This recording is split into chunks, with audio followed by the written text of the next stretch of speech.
अस्सलाम नाज़रीन, तव्हां ॾिसी रहिया आहियो शाहीन न्यूज़ ऐं हाणे मीरपुरठोर मां अशरफ चांडियो जी हीअ रिपोर्ट।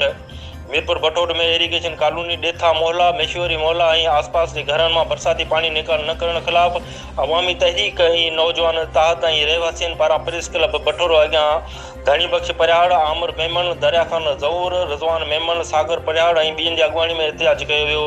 हिननि मीडिया खे ॿुधायो त बरसाती पाणी में मुसलसल इज़ाफ़ो थियण ऐं निकाल न करण जे करे असांजे घरनि में बि पाणी बीहजी वियो आहे, जेको पाणी हाणे त गंदो ऐं बदबूदार थी चुको आहे, जंहिं करे मच्छरनि जो आज़ार बि वधी वियो आहे।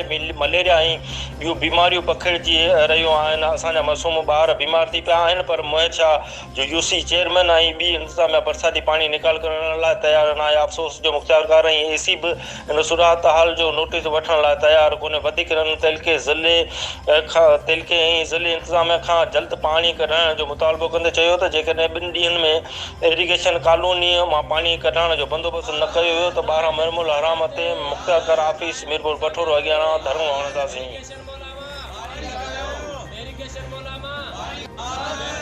इंतजामिया ते